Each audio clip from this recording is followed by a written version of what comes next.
Why you choose this painting for this event? And I have painted renditions of Picasso's Guernica, maybe about 60 of them over the years. So I wanted to do like a very special rendition of Picasso's Guernica. And this one, the concept behind it is that it's an X-ray of the painting, and then you can see like not the old brushworks, but actually the skeletons of the characters in the paintings.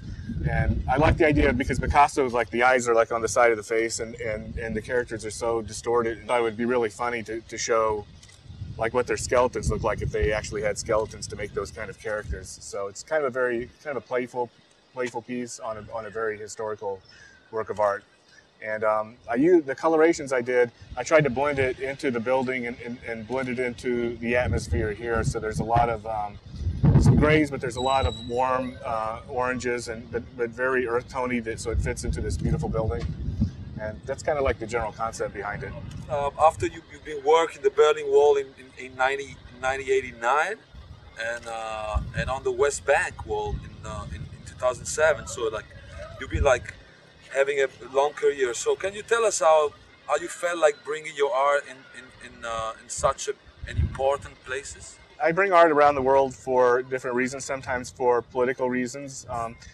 This time maybe for just to kind of go to the center of the art universe and, you know, and kind of put myself up against, you know, the greats of history and see how I look, you know. And so I think for me it was very important to come and contribute some art and not just kind of consume art. Well, what inspired your work since the beginning and what is still inspiring your work is, and maybe which are the artists that you've been following and you still really respect? There are two really big movements that are happening, and one is called pop surrealism, and the other movement is street art, and it's really blown up in the last few years, and I have actually been a part of both of those movements from the inception of both those movements. And at this point in my career, the people that most inspire me are actually my peers and people that are creating art, you know, as we speak.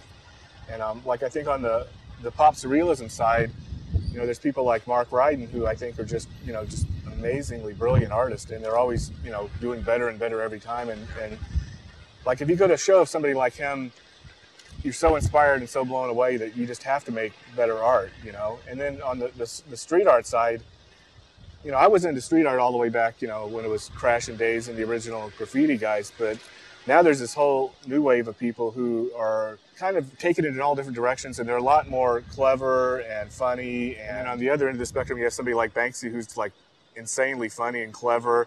And every time he does something, it becomes almost like a political cartoon in the newspaper. So, but this is like, I think this is like the new renaissance of art. I don't think that there's been a period like this for a very long time. So let's talk about a little bit about politics. Like, you always been kind of controversial, kind of critical as well, you know, and trying to make people understand the real situation they live in. When you go to art school, the way you're trained to make great art is you make art every few days. You have this criticism of whatever you make, and sometimes vicious criticism, and sometimes it hurts to be criticized, and it hurts people to be criticized, and it hurts organizations to be criticized. But to make yourself a better artist, you have to go through this process of being criticized and reassessing what you're doing constantly. And I think it's the same way with society. I think a healthy society has to be able to accept criticism. And, you know, maybe the criticism's off mark, but you have to listen to it if you really want to grow as a society. And, I think society is very much like art. This work is making any difference about the world scene? Like when a lot of artists were supporting Barack Obama, and it was kind of a convergence of things, but the street art thing was becoming huge in the world, and this is the first time that we've had a big election in the United States, and suddenly I think myself and Shepard Fairey and probably 90% of the street artists realized that, you know, we had various degrees of power, you know, individually and as a group to make an influence on the election, and we all went out onto the streets and did what we do best, doing street art. But it worked because there was so much attention on what we were doing, and so we used that attention, you know, and brought it to the election and tried to make a change. Who's going to be your next icon? The person that becomes an icon has to have a certain meaning, and I've always used like icons the same way that like you know Greek mythology. So there's mythological characters, and they're there for a reason because they say something about humanity, and I think somebody becomes an icon because something about them says something about all of humanity. And if they don't have that, or if they don't have that piece of the puzzle, and they're not contributing that piece of the puzzle to the culture, then I don't think it's really possible just to create somebody into an icon, you know. It was interesting to work with Absolut because Absolut's actually the company that completely changed my life. I was struggling all through the 80s. I could never barely make a living. I was living in a basement in East Village with rats. I knew that they were doing like Absolut Herring and Absolut Warhol. It was like an end to the art world to get one of those ads where there really were no other ends.